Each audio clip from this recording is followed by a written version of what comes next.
The garden alarm screamed before sunrise. Evan Miller opened his eyes and sat up fast. For 1 second he thought it was only the wind hitting the farm dome. But then the alarm screamed again. Someone was inside his garden. Evan grabbed a flashlight from the wall and ran outside. The air of New Haven was cold and the sky was still dark blue. His farm was small, only one biodome on the edge of the colony, but it was everything he owned. Food was hard to grow on New Haven. The soil outside the dome was frozen and almost dead. Every carrot, every green leaf, every small root mattered. Evan pushed open the dome door and lifted his flashlight. He expected to see a wild animal. Instead, he saw a woman. She was kneeling between the vegetable rows. Her hands were full of stolen roots and green leaves. She had pale violet skin, silver eyes, an elongated face, and soft ridges near her temples. Her body was thin and tired. Her clothes were torn, dusty, and old. When the light touched her face, she froze. Behind her, near the fence, 2 small alien children hid in the shadows. They were thin, weak, and shaking from hunger. Evan felt anger rise in him. "You're stealing from my garden," he said. The woman dropped the vegetables at once. She fell to her knees and lowered her head. "Please," she cried. "Do not call security. Punish me if you must, but not my children. They have not eaten for 2 days." The smaller child leaned against the fence. He looked too weak to stand. The older child tried to hold him up with shaking arms. Evan's anger slowly disappeared. He looked at the stolen food on the ground. Then he looked at the children. The woman whispered, "My name is Leora. I only wanted enough for them." Evan stood silent for a moment. Then he walked past her. Leora closed her eyes, expecting him to call the guards. But Evan picked up a basket. He filled it with carrots, green leaves, roots, and small fruit from the warm section of the dome. Leora stared at him in shock. "Why?" she whispered. "I stole from you." Evan handed her the basket. "Because hungry children should not pay for their mother's fear." Leora began to cry quietly. As she left with her children, a tiny drone watched from above the dome. It sent a signal into space. "Target found. The seed keeper is on New Haven." The next day, Evan worked in his garden with a heavy heart. He kept thinking about Leora and her children. He remembered the fear in her silver eyes and the way the smaller child had leaned against the fence like his body had no strength left. Evan had lived alone for years. His wife had died during the first winter on New Haven, and his son had left the colony to join a cargo crew. Since then, the farm dome had been his whole life. He was not rich. He did not have much food to spare, but he knew hunger when he saw it. Near sunset, someone knocked on his door. Evan opened it and found Leora standing outside. This time, she was not sneaking through the garden. She stood on the porch with her 2 children beside her. In her hands was the empty basket he had given her. Her face was full of shame. "I brought it back," she said softly. "I did not want you to think I would steal again." The children stood close to her. Their eyes were still tired, but they looked a little stronger. Evan looked at the basket, then at them. "Come inside," he said. Leora stepped back. "We should not." "It's cold," Evan said, "and the children need food." His home was simple but warm. There was a small stove, an old table, tools on the wall, and a window facing the garden dome. Evan gave the children soup, bread, and clean blankets. The smaller child ate slowly at first, then faster. Leora watched him with tears in her eyes. "My son's name is Tavi," she said. "My daughter is Mara." Mara looked older and serious for a child. She kept watching Evan like she did not fully trust kindness. Leora told Evan they had come from Vareth, a dying world destroyed by famine and war. Her people had been blamed for a terrible crop sickness. Many planets refused Vareth refugees now. "The colony store would not give us food," she said. "They asked for legal papers. I have none." Evan sat quietly. "Stealing is wrong," he said. Leora lowered her head. "I know. But letting children starve is worse." She looked up. Evan pointed toward the garden dome. "I need help. Work with me." You and your children can eat here." Leora stared at him like he had offered her a miracle. That night, after helping in the garden, she touched a dead vine near the wall. By morning, it was green again. Evan stared at it and whispered, "What did you do?" Leora looked at the green vine like it had betrayed her. The vine had been dead for weeks. Evan had planned to cut it away and use the space for new soil tanks. But now it climbed the wall of the biodome, fresh and alive, with soft new leaves shining under the grow lights. Evan touched one leaf carefully. "This was dead," he said. Leora stepped back. It only needed rest. Evan turned to her. "Dead plants don't rest." Mara, her daughter, stood near the water pipes. She looked at her mother, then at Evan. "Mother cannot stop the soil from listening," Mara said. Leora closed her eyes. "Mara." The child lowered her head but did not take the words back. Evan waited. He did not shout. He did not call anyone. He only stood there, quiet and patient. At last, Leora took a small pendant from under her torn shirt. It looked like a dark seed inside clear glass. "My family were seed keepers," she said.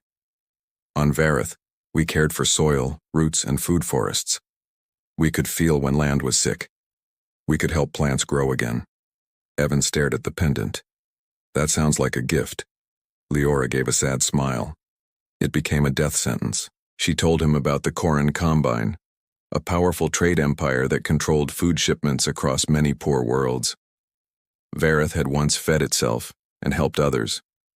That made the Korans angry. "They created the crop sickness," Leora said. "Then they blamed us. They said seed keepers poisoned the farms." Evan's hands tightened. "And people believed them?" "Hungry people believe whoever holds food." Leora looked at Tavi and Mara, who were sitting near the warm soil bed. "My husband was taken. My family was hunted. I ran with the children and the last world seed." Evan looked again at the pendant. "That seed can fix soil?" "It can restore worlds," she whispered, "if it is planted safely." Evan was silent for a long moment. Leora expected greed, fear, questions about power. Instead, he asked, "Are your children safe here?" Leora's silver eyes filled with surprise. Before she could answer, a colony siren rang from the docking bay. A large ship had landed. Every screen in Evan's house turned on. A cold Koran commander appeared. "Citizens of New Haven," he said, "we are searching for a dangerous alien thief. Hand her over, and no one will be harmed." Leora went pale. "They found us." By noon, the Quran soldiers had entered New Haven. They wore white armor with gold lines, clean and bright like they had never touched dirt. Their commander walked at the front, holding a datapad full of false records. The colony meeting hall was packed. Farmers, engineers, miners, and families stood close together. Food had always been a fear on New Haven. One bad harvest could make the whole colony suffer. So when the Koran commander spoke, many people listened. "This woman is Leora of Vareth," he said. "She poisoned farms. She stole food. She carries a dangerous biological seed." Leora stood beside Evan with Mara and Tavi behind her. Her hands were shaking, but she did not run. Evan could feel the crowd turning against her. Someone whispered, "She was in his garden." Another said, "What if she brings sickness?" Leora lowered her head as if she had expected this. The commander smiled. "Give her to us and New Haven remains safe." Evan stepped forward. "She stole vegetables because her children were hungry," he said. "That is true, but the rest is a lie." The commander's smile became thin. "You are a farmer. You do not understand interstellar law." "I understand soil," Evan said, "and I know a dead vine when I see one." He held up a small cutting from the vine Leora had touched. Its leaves were bright and strong. "This plant was dead yesterday. She healed it." The crowd became silent. An old farmer named Ruth stepped closer. Her eyes narrowed as she studied the cutting. "That vine had root rot," Ruth said. "Nothing cures that overnight." The Koran commander snapped, "A trick." Evan shook his head. "No. You're afraid of her because she can grow food without you. That sentence changed the room. Farmers looked at each other. Engineers whispered near the wall. New Haven had always depended on expensive corn supply ships during winter. Mara clutched Leora's sleeve and whispered, "Will they send us away?" Evan heard her. He turned and knelt in front of the child. "Not while I still have soil under my hands." Leora stared at him, tears shining in her silver eyes. The commander's face went cold. He touched his wrist device and spoke to his soldiers. "Burn the humans' garden." The attack came that night. The garden alarm screamed again, but this time Evan knew it was not a hungry mother.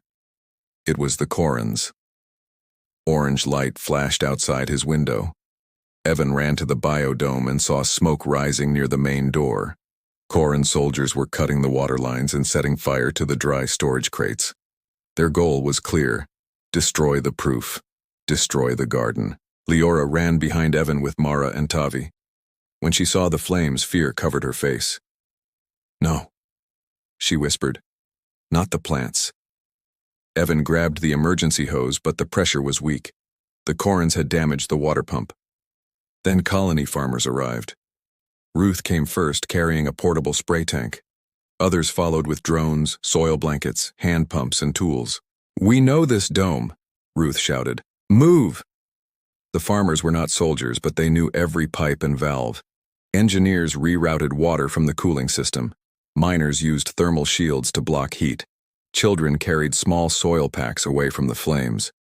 Evan saw the Coran soldiers trying to reach the revived vine. "They want that plant," he shouted. Leora grabbed her children and pulled them back, but a burning support beam fell near the greenhouse door. Mara and Tavi were trapped on the wrong side. "Mara!" Leora screamed. The Koran commander stepped through the smoke. "Use your power," he said coldly. "Show them what you are." Leora froze. She had hidden for years. Every time she used her gift, people hunted her, but her children were crying behind the flames. Evan looked at her. "Save them," he said. "We will stand with you." Leora fell to her knees and pressed both hands into the soil. The ground trembled. Roots rose from the garden beds, thick and green, pushing through the smoke. They did not strike the soldiers. They did not hurt anyone. They lifted the fallen beam and opened a safe path. Mara and Tavi ran into their mother's arms. The whole colony saw it. Leora was not a poisoner. She was a healer. Ruth stepped between Leora and the Coran commander. "You tried to burn food on a hungry world," she said. "That makes you the criminal." Then the pendant around Leora's neck began to glow. Deep under New Haven, something answered. The glow from Leora's pendant grew brighter. It pulsed like a living heart. The dark seed inside the glass turned green, then gold, then deep blue. Every plant inside the biodome leaned toward it. Even the burned leaves moved. Evan looked at Leora. "What's happening?" She held the pendant with shaking hands. "The world seed is waking." The ground under the dome trembled again, but this time it was not only the garden. Far beyond the farm, under New Haven's frozen fields, something began to move. Old roots, sleeping roots, life hidden under ice. Leora stared at the soil with tears in her eyes. "This world is not dead," she whispered. It was only waiting. News spread fast through the colony. Farmers came to Evan's dome. Engineers brought scanners. The readings were impossible. The frozen soil outside the domes showed signs of life. The Corans panicked. Their commander called his ship. Within minutes, a Coran warship moved into orbit above New Haven. A warning appeared on every screen. "Turn over the Seed Keeper and the World Seed, or all farming domes will be destroyed." Fear returned to the colony. But this time, no one looked at Leora like she was a criminal. They looked at her like hope. Inside the biodome, Leora stood before a patch of open soil. Her children held her hands. She was shaking. "What if I fail?" she asked. Evan stood beside her. "You fed your children with stolen roots because no one helped you," he said. "Now let us help you feed a world." Leora looked at the colonists around her. Ruth nodded. Engineers opened the dome's soil vents. Farmers brought seed trays. Even children carried water cans. Leora opened the pendant and took out the world seed. It was small, too small for such a heavy future. She placed it into the soil. For one breath, nothing happened. Then green light spread under the ground like sunrise beneath glass. The frozen fields outside the dome cracked softly. Tiny shoots pushed through the ice. Above them, the Quran warship charged its main weapon. The target locked on Evan's farm dome. The Quran warship aimed at the main farm dome. A red warning filled the colony screens. The weapon would fire in 5 minutes. New Haven had no real army. It had no battle fleet. It had farmers, engineers, miners, old cargo pilots, and people who were tired of being hungry. So they acted like humans. They used what they had. Engineers raised the weather shields around the farm dome. Farmers turned irrigation towers toward the sky, spraying thick mist to confuse the targeting beams. Pilots lifted old cargo ships and placed them between the warship and the dome. Solar mirrors moved into position, throwing bright light into the clouds. Inside the dome, Leora stood at the center of the glowing soil. The world seed had opened. Green light climbed around her feet and spread through every root system in the colony. Mara held one of her hands. Tavi held the other. Evan stood in front of them with Ruth and the farmers. The Koran commander appeared on the main screen. "She is a thief," he said. "A criminal, a danger to every farm." Leora lifted her head. For years she had run. She had hidden. She had begged for food. Not now. "Yes," she said. "I stole vegetables. I stole because my children were starving." Her silver eyes burned with tears and strength. "But you stole food from worlds." The world seed answered her voice. A pulse of green light shot through New Haven. The frozen fields broke open. Grass, vines, grain, fruit trees, and strange Varith flowers rose from the dead soil. Across the colony, people watched in silence as food grew where nothing had ever grown before. Then the world seed released its memory. Images appeared on every screen. Koran labs creating the crop sickness, Koran agents burning Varith farms, false records blaming the seed keepers. The Quran soldiers saw the truth. Their weapons lowered. The commander screamed, but no one obeyed him.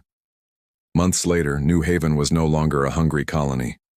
Fields stretched beyond the old domes. Refugee families arrived and found work, food, and safety. Leora worked beside Evan in the garden, not as a thief, but as a healer and partner. Mara and Tavi ran between green rows, laughing with human children. She had come to Evan's garden as a thief. But because one human chose mercy over punishment, she became the woman who fed a world.